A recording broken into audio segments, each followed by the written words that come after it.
Welcome to Stories Under the Crown. After every story, we invite you to join in for something extra special, a family trivia challenge. Let's start. Imagine waking up in the middle of the night to the smell of smoke, the distant sound of shouting, and church bells ringing out in panic. You rush to your window only to see an eerie orange glow consuming the night sky. The streets are alive with chaos, and flames leap from rooftop to rooftop like a ferocious beast, devouring everything in their path. This was the terrifying reality for thousands of Londoners. In September 1666, a disaster so catastrophic that it reshaped the city and its future forever. It all started with a single ember. On the night of September 2nd, 1666, in a small bakery on Pudding Lane owned by Thomas Fariner, a tiny spark escaped after a long day of baking ship's biscuits for the Royal Navy.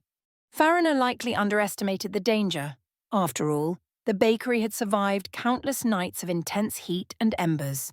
But this time, the combination of dry wood and flammable materials nearby created the perfect storm. Within moments, the flames began to spread uncontrollably. Fariner and his family barely escaped through an upstairs window, leaving their bakery and soon the city to the mercy of the flames. London in the 17th century was a city built for disaster. Its narrow, twisting streets were lined with timber-framed buildings, many of which had overhanging upper floors that nearly touched across the street. This design, coupled with the summer of 1666 being one of the driest in memory, made the city a tinderbox waiting for a spark.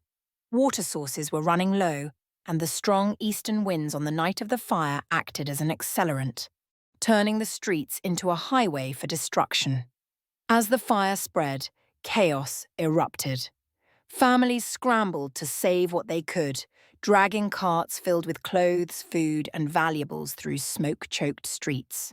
Some loaded their belongings onto boats, hoping to find safety by floating down the River Thames.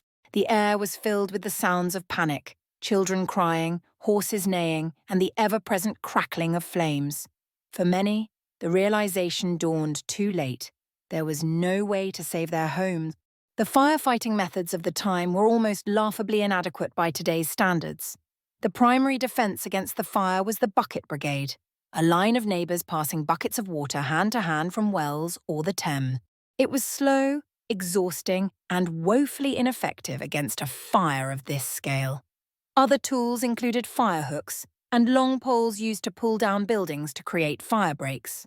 While effective in theory, the strong winds carried embers far beyond these makeshift barriers, rendering them useless. Among the witnesses to the fire was Samuel Pepys, a government official and diarist whose detailed accounts provide us with a vivid picture of the disaster. Pepys described the fire as unstoppable, writing that it marched on like a torrent. In a desperate bid to save his most valuable possessions, he buried them in his garden, including a wheel of Parmesan cheese, a detail that continues to intrigue and amuse historians. By the second day, the fire had reached catastrophic proportions. Entire streets disappeared under waves of flame. One of the most devastating losses was St. Paul's Cathedral, a towering symbol of London's faith and community. Initially thought to be safe due to its stone construction, the cathedral became an inferno when the wooden scaffolding used for renovations caught fire. The intense heat melted its lead roof, sending molten metal streaming down the streets, a horrifying sight that left onlookers in stunned silence. Pepys described the burning cathedral as a hideous sight. The destruction wasn't limited to buildings. The emotional toll on Londoners was immense.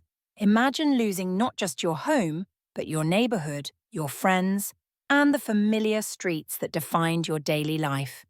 Families were separated in the chaos, businesses were ruined, and entire communities were wiped out. For the poor who lived in cramped, flammable housing, the fire was especially devastating.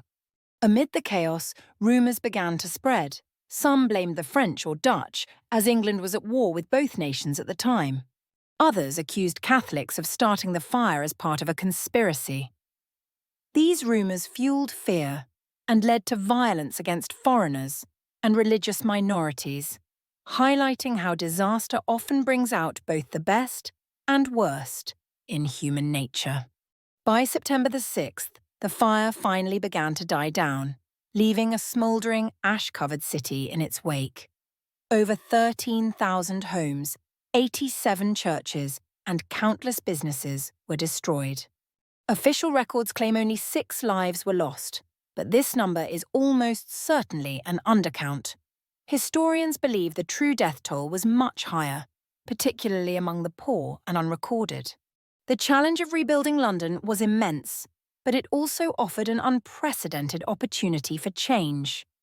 King Charles II, determined to restore the city's glory, took a hands-on approach to the rebuilding efforts.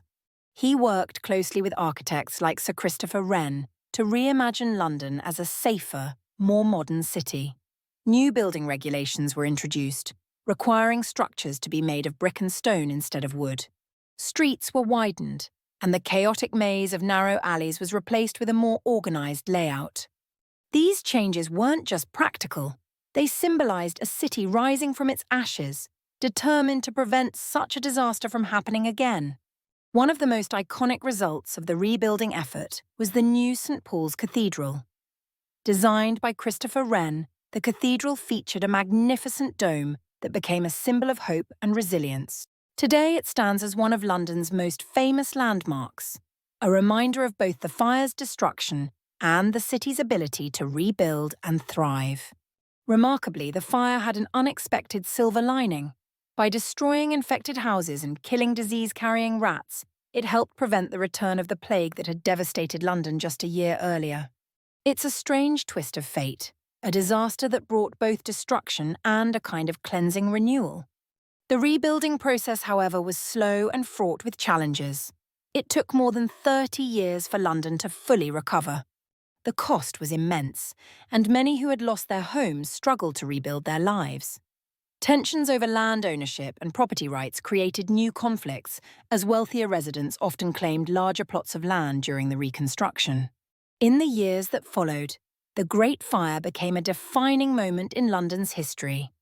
It taught Londoners the value of urban planning and disaster preparedness, lessons that resonate even today.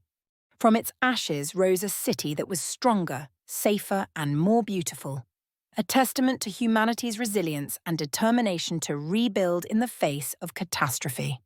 Through the lens of history, the Great Fire serves as both a cautionary tale and a story of hope. It reminds us that even in the darkest moments, there is potential for renewal and progress. Now that we've explored the story of the Great Fire of London, it's time to test your knowledge.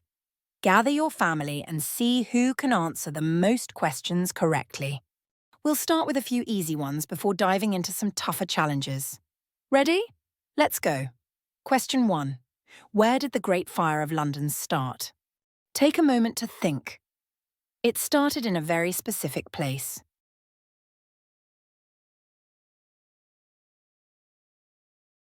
The fire began in a bakery on Pudding Lane. Thomas Farriner's bakery is where a tiny spark turned into a disaster that changed London forever. Question 2. What year did the Great Fire of London happen? Here's a clue. It was just after the plague struck the city.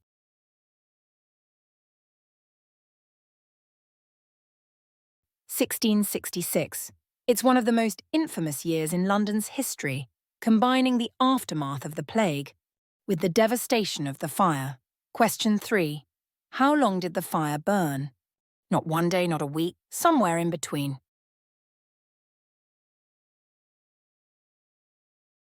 4 days.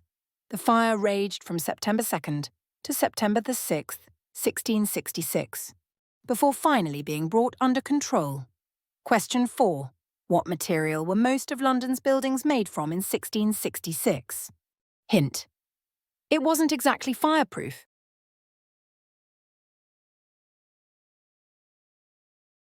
Wood, timber-framed buildings packed tightly together made London a perfect fire hazard. Question 5. What famous building was destroyed during the fire? This is one of London's most iconic landmarks.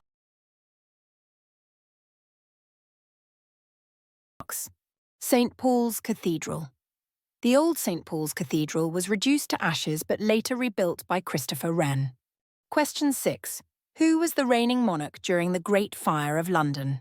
Think of a king who played a big role in rebuilding the city.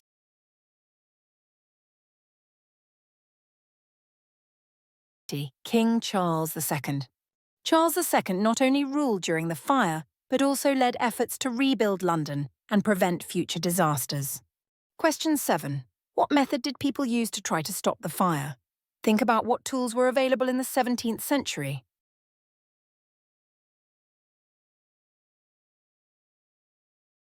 Bucket brigades and fire hooks. People passed water in buckets from wells and rivers and used fire hooks to pull down buildings to create fire breaks. Question 8. What unusual items did Samuel Pepys famously bury during the fire? Think about what someone might treasure in the 1600s.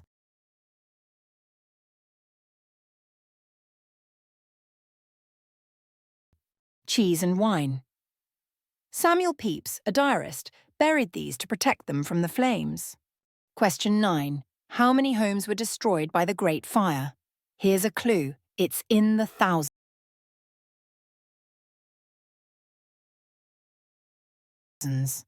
Over 13,000 homes.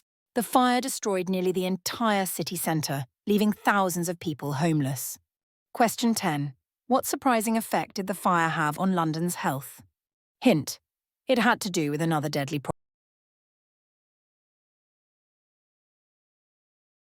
problem. It helped stop the spread of the plague. The fire burned infected houses and killed disease-carrying rats, reducing the chances of another outbreak. How did your family do? Did you breeze through the easy ones or conquer the harder challenges too? Let us know your score in the comments. The Great Fire of London wasn't just a story of destruction.